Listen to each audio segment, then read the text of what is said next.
America looks so normal this morning across the river. The sun is coming up over America. It looks like it's just beautiful.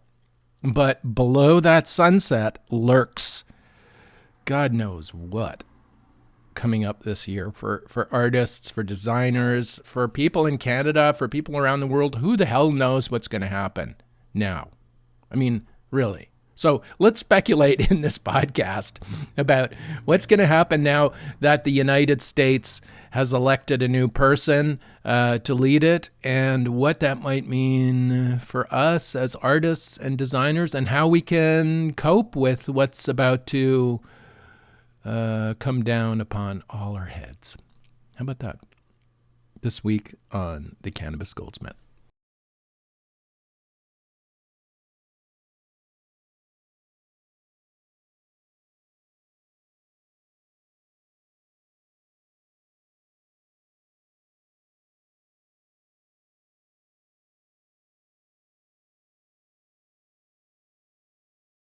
Now, I keep talking about how the best art comes out of periods like this, when there's social unrest or war or some kind of turmoil or upheaval in the culture. This is when art gets produced that's really amazing. If you look back in history, you see these great art moments and movements that coincide with turmoil in the world. So I suppose we can look forward to that. There's going to be a shitload of turmoil, and there already is, but there's going to be way more. And we have to seize our hands. We have to use our hands and our craft and our art and our design to cope. I find that's the best way to cope, by doing things, by actually physically doing things. For me as an artist, or as a craftsperson, if you don't consider yourself an artist, if you consider yourself a craftsperson, getting into your craft or art is a safe place from the mayhem. So anyway, how's it going to impact us up here? I have no frickin' idea. The president is naming czars. People say there's no relationship between him and Russia, but if he's naming all these key positions czars, this is the czar of this and the czar of that. It sounds pretty Russian to me, I tell you. But anyway, no, that's too simple. That's too simple of an analysis. But, it's an obvious analysis. Why we have all these czars. So we have a border czar that looks like, the new border czar, he's kind of like, if you ever seen Mad Max, the Road Warrior, he kind of looks like Humungus without the hockey mask. Now, this is the new border czar. And he was like saying, oh, the Mexicans are fucked, basically. We're going to deport, you're going to use the army, we're going to deport 20 million Mexicans or whatever, and they're going back to Mexico. That's the end, bottom line, full stop. And then up here in Canada, we're all breathing a sigh of relief when we heard this, because he hasn't mentioned Canada. But it turns out he mentioned Canada yesterday. He said, oh, he's from upstate New York or Vermont. No, he's from like upstate New York, not far from where I am here right now. So he knows this area. He knows the border here, and he knows the border crossing. And he said, no, you guys are going to get the same treatment. So Canada we're in for a humongous edicts too coming our way, and deportations or whatever. So I hope we're ready for that. Our government really is not ready for anything right now. We have in Canada, we have a government that's hanging on by its fingernails. It's already going to get swept completely out of office, much worse than the Democrats did in the United States. This is the polling here. Every single poll for 2 years has shown that Trudeau our prime minister is basically gone, and his whole party will be gone too, by the looks of it. And yet he's hanging on. He's hanging on because only he can save us, apparently. Anyway, now what are we going to do? Well, I think what I'm going to do, since I'm right on the front lines here, I can see the bridge. I'll be the first to tell you when the cars start streaming across from the United States into Canada, when people start fleeing the country, or if I detect large amounts of Mexicans being deported back into Canada from the United. I don't know what the fuck's going to happen. Who knows? Who knows? On the one hand, we can take comfort in the slow, syrupy movingness of government. Well, government doesn't move very quickly. In fact, it's set up not to move very quickly. It's set up with checks and balances at every single level that really don't mean anything in the end, but they slow shit down a lot. I mean, my trademark extension, for example, I applied for a trademark extension when cannabis legalized to include our jewelry products under the trademark. And that's taken 5 years, and it hasn't even, it's not even complete yet. It's getting there. I suspect maybe next year it'll be worked out, but it's taken 5 years for that alone. Like that. Now, that's bureaucracy, back and forth, and little, and approvals going from one to the next. This guy can't give the final okay, so it has to go to his boss. Then it goes to the boss. Then he looks it over. If it's slightly off a little bit, if there's a period missing or if there's some spelling mistake, no, you have to send it back. So bureaucracy has speed limiters in it, built right in. So I think these guys down across the river, the new guys, are gonna have to deal with bureaucracy that's digging in, or that's going to dig in really hard, but not visibly. I mean, they'll just slow boat, or whatever they call it, slow roll everything, so nothing is really done. And I think that's what'll happen. I think it'll get gummed up to the point where it could get pretty messy in the States. Now, us here in Canada, we can watch all this, right? We're so close, and everything we do here has some relationship to the United States. Like we're that close. If they sneeze, we feel it. Like we feel it up here. So we're that close, and our economies are integrated. So it's going to be interesting to see what happens when the new government starts tinkering with all the regulations and rules and stuff. Now, granted, there's a big missing piece in the United States that I've been talking about, and in Canada as well.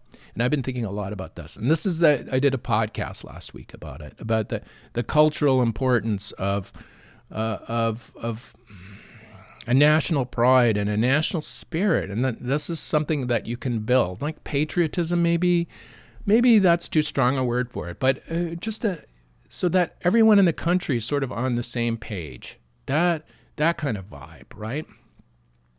And this can be done through art and through cinema, music. Art is particularly good for this kind of consensus building in culture. Everyone can get behind a new artist. Everyone can get behind an amazing fashion designer or an amazing jewelry designer like us. Going towards a goal. And this is how art can play an important part in cultural realignments and cultural growth and the growth of national identity and patriotism. See, this is the huge missing piece in the United States. They want to do all this stuff. They're very bully vibe, very, humungus, fuck you, you're getting the boot kind of thing. But there's nothing in the country that is see, Hollywood, which was generating all these wonderful art and culture moments to flywheel American patriotism, that's gone. Americans believe that their heroes now have Spider-Man suits and Thor hammers, right? They're not the real people who are fighting in the trenches in the Ukraine. They're not soldiers like that anymore, who used to fight in World War II, or used to fight in the Vietnam War, or in the Korean War, or in World War I. Those were the heroes. Now it's people CGI generated characters wearing capes. Now, this is something that's going to have to be addressed, in my opinion. The United States can do all its bluster and bullying and whatever the fuck it's going to do, but it's not building a light inside the culture to grow the vibe of the nation. They're not doing that. And they need to do that. They need to replace Hollywood with something, or there's nothing, there's no myth building, there's no history, there's no unification of history. There's just polarity, right?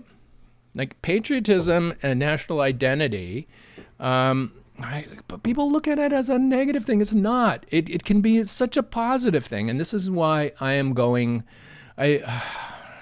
to suggest that we do it in Canada. I'm trying to suggest that we start looking at cultural things to build our national identity instead of breaking us off into sub-identities like, okay, this is the Indigenous Art Awards, and this is the French-Canadian Art Awards, and this is the music, the Association of Francophone Spoon Players, or whatever the fuck. Like, okay, fine, but let's all get together on the same page and build culture nationally, because we're going to need to be strong to deal with this world that's coming at us from all directions.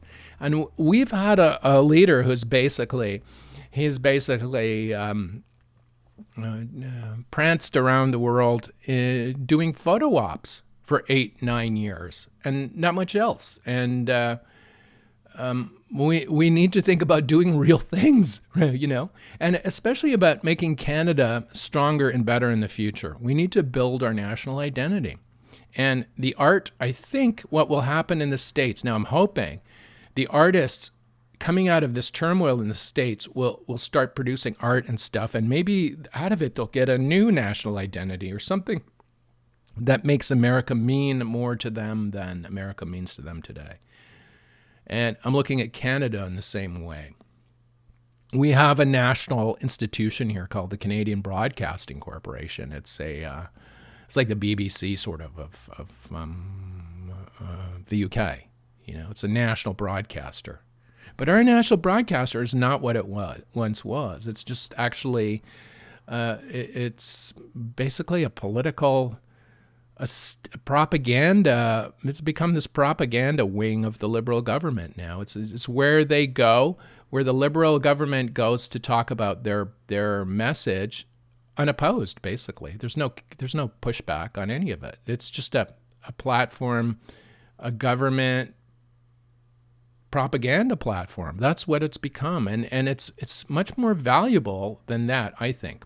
Now, the new government in Canada that's coming, the progressive conservative government, which is, for you people not in Canada, this is a conservative government that is maybe not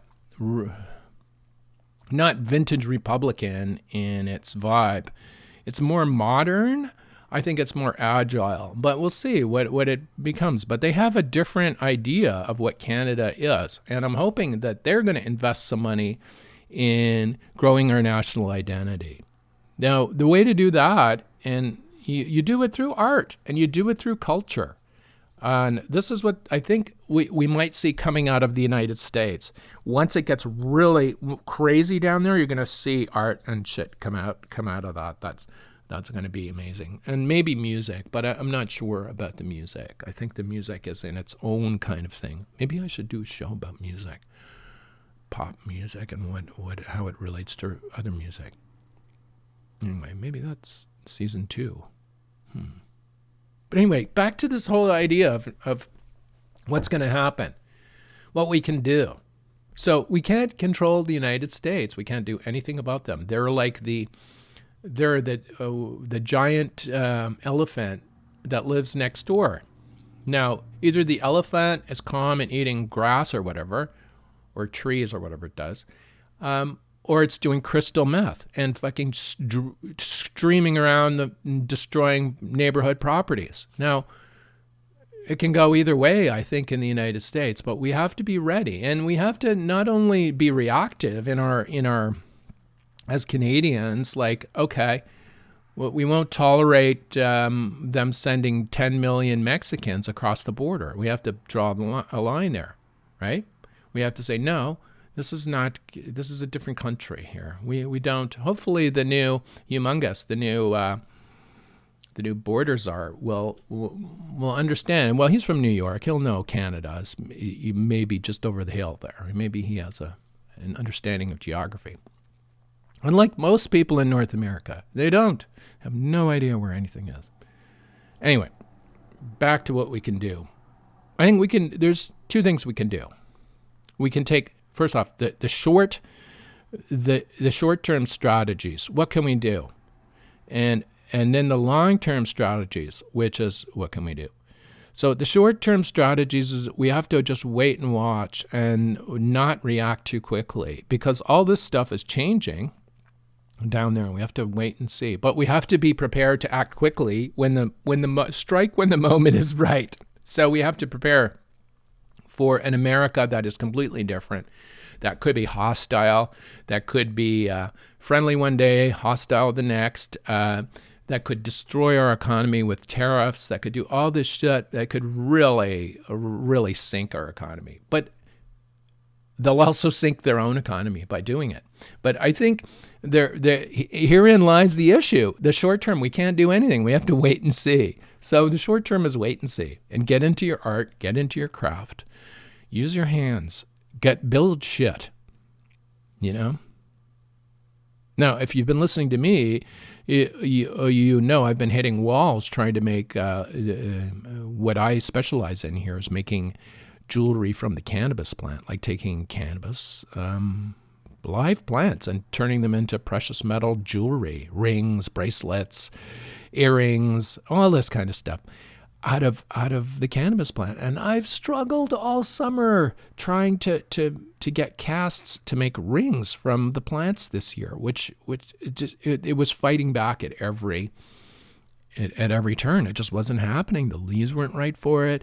I was making errors that they were breaking. The molds were. I was just going wrong. And yet I kept at it. I know. I eventually I stopped and I said, okay, I'm gonna pull back and work on something else now in order to clear that off. But now I'm working on again with my hands. But I've been setting up the studio to shoot the video and shoot the still photography of the products that we're going to be making going forward, and we're making now.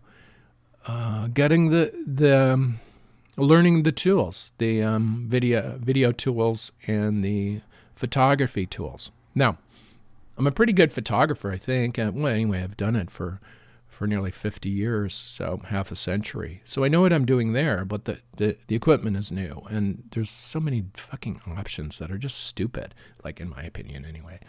I'm using Nikon products, Z8 and D850 in the studio. These are really good cameras, but there's so many options. It's like, oh, fuck. I mean, it's stuff that you would never use in a million years. I know. I guess at the Nikon product, when they're developing at the product development meetings, they're like, oh, we should include this. And somebody else raises their hand. No, we also have to include this. So I'm sure they're all throwing all this shit. Everyone's got their axe to grind and throwing all these little options into the software that makes the camera really complex. And the functions that I need are really quite simple in order. And anyway, I'm trying to strip all the other shit off just to get nice, clean video and still images for our marketing and promotional content. Now, while I realize that's not making jewelry, at least I'm using my hands and my brain to not worry about the mayhem that is about to occur all around us.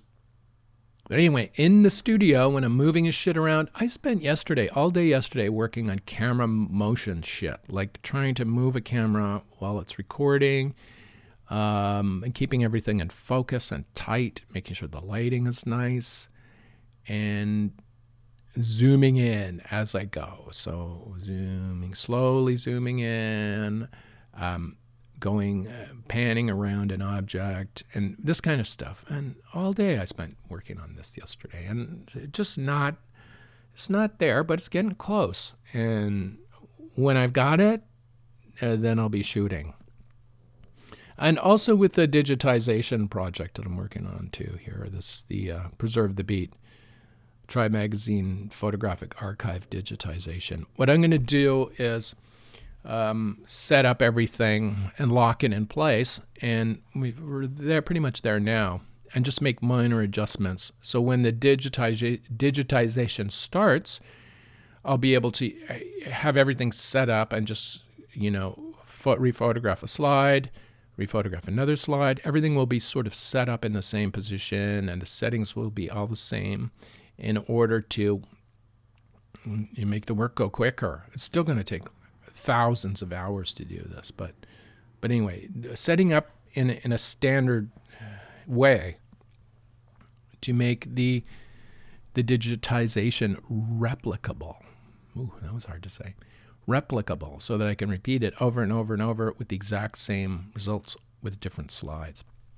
So this is all I'm doing to assuage my anxiety over the American mayhem that's about to hit us.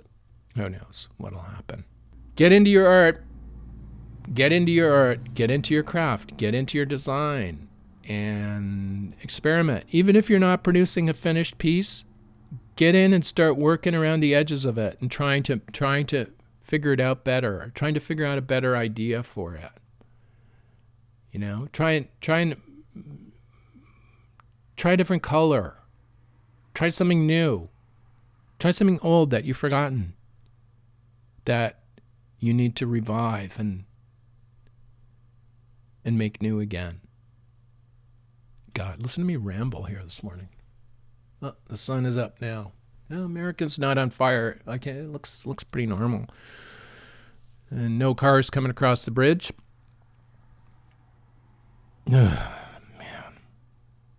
This whole unpacking period, I think everyone is grieving for something maybe in the world now, that we've lost something. And something new is coming that we don't know. It's the unknown.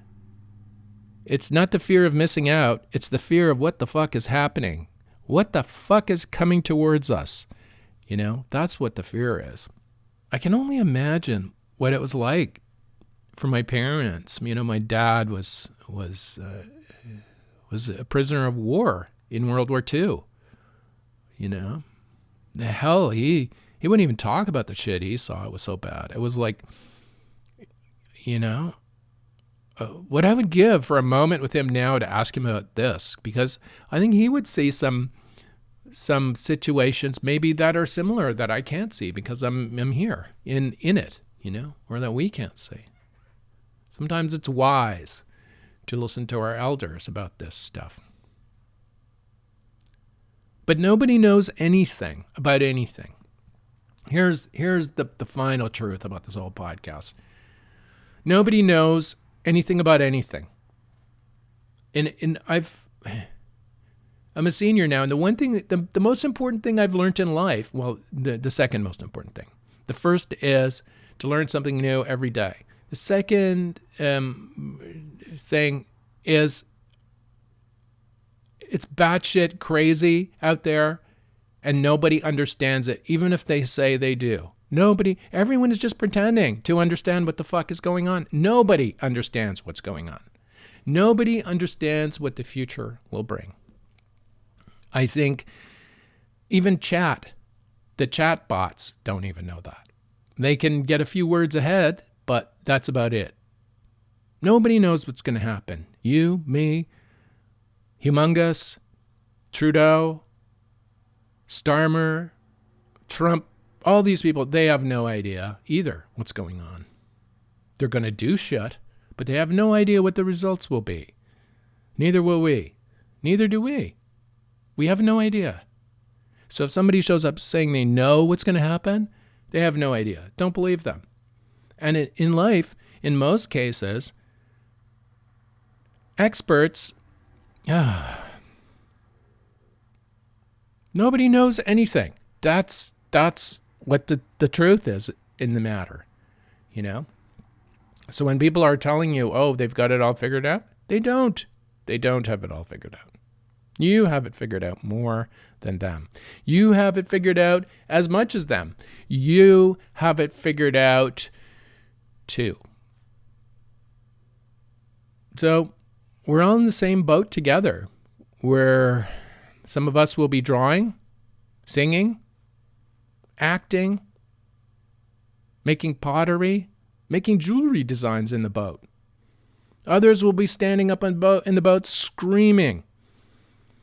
And some people would be trying to fight their way to the front of the boat to guide it in a direction that God knows they have no idea where it's going. But I think in order to survive the ride on this fucking boat, we're going to need to get deeper into our art and design, deeper into our craft. Go into the workshop on the day off. Potter around. Sweep the floor. Do fucking, even if you don't feel like doing something creative, clean the studio, sweep the floor, chop the firewood. That's what it's about, really, is just that. And hope for the best. Jesus, that sounds depressing, doesn't it? Good art's going to come out of this. Good music, hopefully good music. Good creativity is going to come out of this tumultuous period in world history. And we're right on the front lines here. I'm right on the front lines. So I'm going to use my art to connect with me and to connect with other people. I'm going to build on my skills. I'm going to hone my skills as a jewelry designer, as a photographer. I'm going to photograph what I do with the gear in the studio. So that's all I can do. I can't do anything about the politics. When it comes time for me to vote, I already know who I'm going to vote for. I'm not voting for the person that's in office in Canada right now. That's for sure. Because it's just, God, ugh, just makes me nauseous. Even when I see him on fucking television, sweaty, ugh, ugh, barf. Anyway, ugh. They say politics is the software of the culture. God, I hope not. I hope it's not. I hope art is the software of the culture and that it's just been neglected for a while and it's going to come back strong. Our pottery, our movies, well, it might not be called movies, might be called something else. But our poetry, our film, our fashion design, we need to get back to this, to take the fucking edge off the horror. At least that's my goal. I'm going to be doing my photography. I'm going to be doing my jewelry designs, whether they work or not. I'm going to be trying and trying and trying. I'm going to be making sterling silver belt buckles. I'm going to be making sterling silver hockey sticks for the hockey aficionados along the river here. That's what I'm going to be doing going forward. And I'm going to try and influence our next government, if I can, by communicating to them how I think they can support the art community and how they can support Canada. Now, this is what my mission is.